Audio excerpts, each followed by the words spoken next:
이렇게 나와주셔서 고맙습니다. 네. 먼저 간단하게 본인 소개를 부탁드리겠습니다. 네, 저는 지근창입니다. 한국농어촌공사 전남 한평지부에서 있었던 수리시설감시원 사망사고 고인의 큰아들입니다. 먼저 힘든 상황에도 이번 사고의 근본적인 원인과 또 재발 방지를 위해서 어렵게 발걸음해 주신 점에 대해서 깊이 감사 인사드리겠고요. 참고인 고인께서 수리시설 감시원으로 일하신 지 얼마나 된 상황에서 이런 참담한 일이 발생했습니까?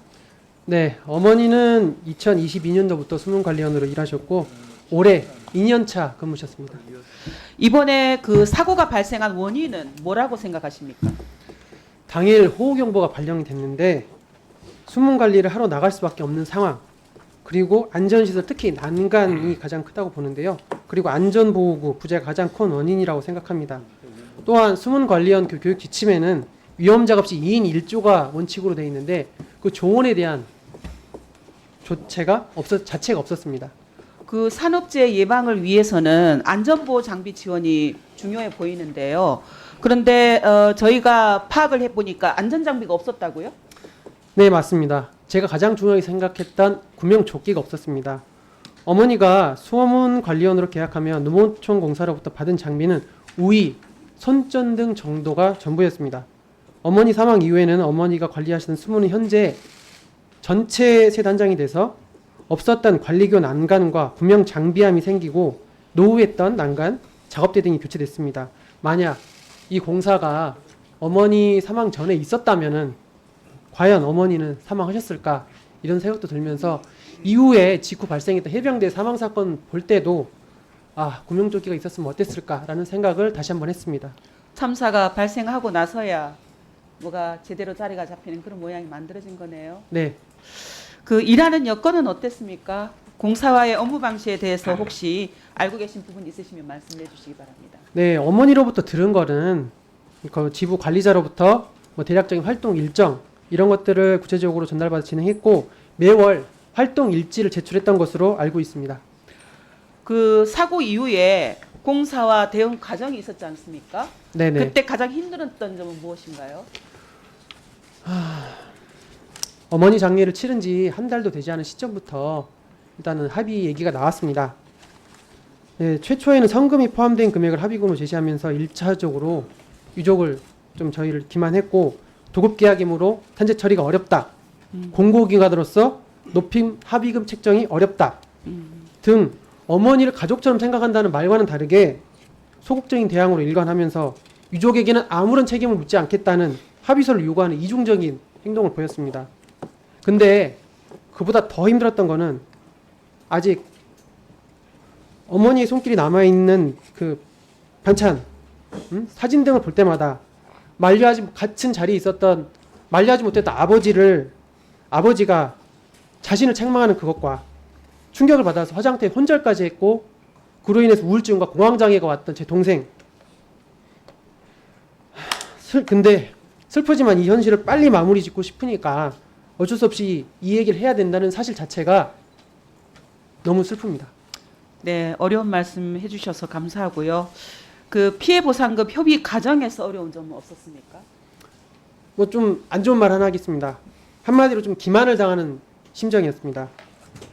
농어촌공사가 공공기관임을 알고 있습니다만은 공공기관이므로 보상 규모가 제한적이라는 회유를 들며 선심수도 보상 금액을 제시하면서 이 정도 금액이면 나중에 뭐 훗날 어느 정도 내부 감사나 이랬을 때 적당히 될 것이다 라는 투로 얘기를 하며 이렇게 저희한테 얘기를 했을 때 또 한마디 시쳇말 같은 걸 하면은 마치 저한테는 이렇게 들렸습니다.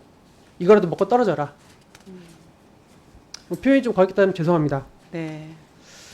아마 오늘 이렇게 나오신 이유는 다시는 이러한 그런 참사가 일어나지 않아야 되겠다라는 그런 마음이 더 강해서 어려운 걸음 해주셨으리라 생각이 드는데요. 앞으로 이런 사고가 발생하지 않기 위해서는 무엇이 필요하다고 보시는지 마지막으로 하고 싶은 말씀 해주시기 바랍니다. 네. 사실상 수문관리원은 공사의 업무 지시를 받고 공사의 시설을 대신 운영해주는 위탁관리자로서 감독 활동을 하는데 실제로 계약 체결 방식은 하청의 개념인 도급계약으로 개인 사업자도 아닌 개인에게 도급 계약의 형태로 계약을 하도록 하는 것이 맞는지 의문이고요. 그리고 도급 계약서 및 업무 규정, 교육 노트 등은 어머니보다 젊은 제가 봐도 이해하기 어렵고 분량이 많습니다. 그런데 대부분 나이가 많은 수문 관리의 특성을 전혀 고려하지는 일반적인 규정이 좀 많다고 보이고요. 특히 전국에 약 7천여 명의 수리시설 감시원이 있다고 알고 있는데, 그렇다면 최소 7천여 개의 수문을 수십 년간 관리하면서도 이러한 사고에 대한 대비가 전혀 되어 있지 않다는 게 너무 놀랍고요. 너무 심각한 직무유기라고 생각합니다. 그리고 사고 후에야 개인안전 장비 및 난간 설치를 한 것이 이를 반증해주고 있다고 보고요. 기사를 보니 안전 비용을 1조가 넘게 사용했다고 하는데 도대체 어디에 쓰였는지 국민을 한 사람으로서도 이걸 파헤쳐보고 싶습니다. 네, 고맙습니다. 소중한 이야기 네, 해주셔서. 감사합니다. 네. 한국농어촌공사 이병호 사장님. 네. 세심한 안전관리가 필수인 그런 업무입니다. 그런데도 참고인 이야기 들어보니 허술하게 운영이 되어 왔다라는 사실이 정말 충격인데요.